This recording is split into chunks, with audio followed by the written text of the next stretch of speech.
Today I'm using my thinnest, tiniest ink pen to draw.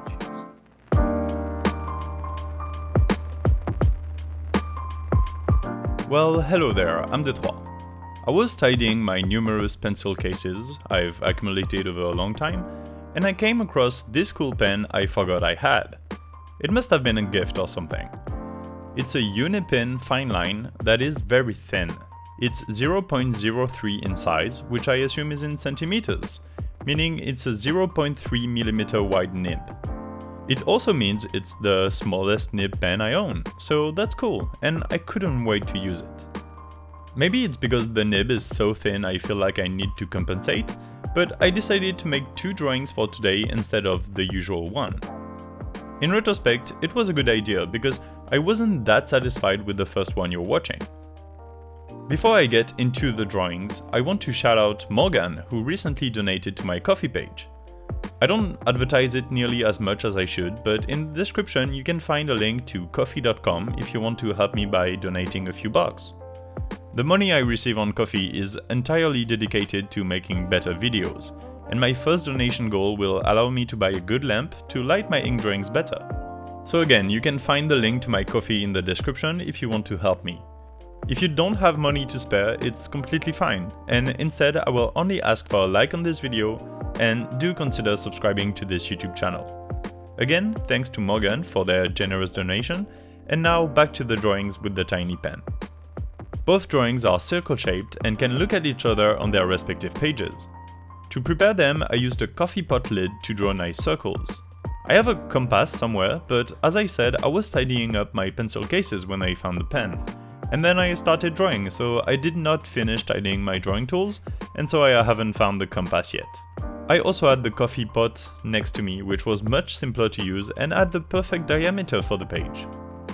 After making the 2 circles, I decided I would draw mountainous landscapey things, and I traced some outlines with a pencil, which I'm now filling in with the tiny ink pen.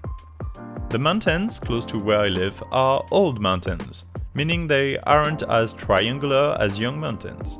Instead, a lot of them resemble large waves with cliffs that show the stacks of geological layers. And so for the first drawing, I drew one of those large cliffs with horizontal layers. I hesitated for a while between stippling and hatching for this. If you don't know, stippling is making dots, a lot of tiny dots that, if densely packed, make for a shaded area, and if sparse, make for a lit area. It's a very easy way to shade, and it gives the impression of the whole grayscale while using only black ink on white paper.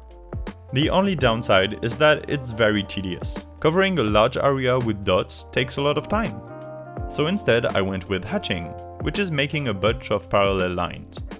In a similar way to stippling, you can control the grayscale by making the parallel lines closer to one another or more separated. To separate areas of different shade, you can change the orientation of the hatching, as I did here. Something else you can do is superpose 2 different orientations of hatching, and then you get cross-hatching. You can even do more than 2 to get into even darker areas of shading. However, I find that cross-hatching is a bit hard to control, and it's easy to go too far with it. Oftentimes I start cross-hatching and then I realize I made an area much darker than it should be. And the only way to recover from that is to cross-hatch even more in other areas, so that altogether they are balanced. But one mistake and then you have to keep going and going until it's too dark overall. I don't practice either stippling or hatching enough to master it.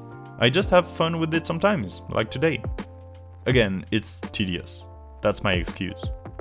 I usually use my ink pens, fineliners, fountain pens, brushes, etc. to make abstract art. And stippling or hatching, while being fine to use for abstract art, are more coherent, I think, with realistic drawings. What I mean is that I don't know how well an abstract drawing would look in a stippling or a hatching style. Maybe I'll try a few things at one point, but I need motivation for that, so not today.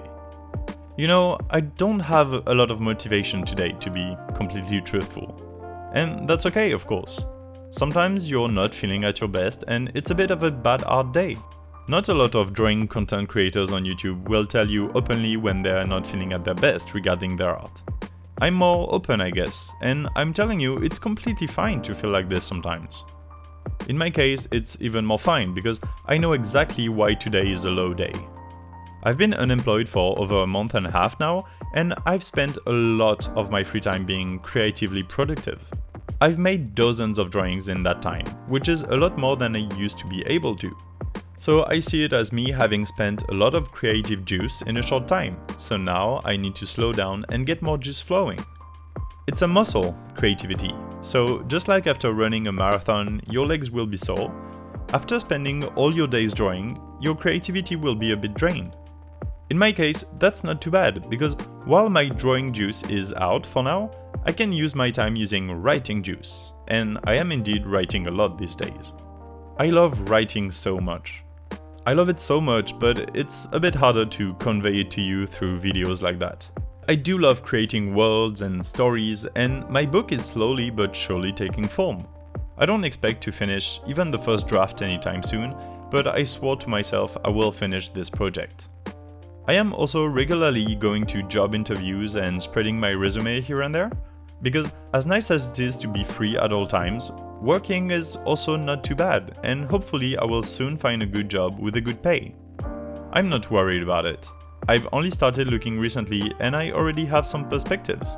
I guess having both an engineering diploma and a PhD opens a lot of doors. I'm done with the drawing now. I hope you enjoyed the process. I encourage you to have a look in the description, especially the links to my social media and my Ko-fi page. Your donations help me a lot in improving my craft, and they are only dedicated to art stuff, such as getting a new lamp to make my videos look better. If you don't have money to spend, which is understandable, a subscribe and a like is just as good. Thank you for watching, I'll see you in a week. Bye!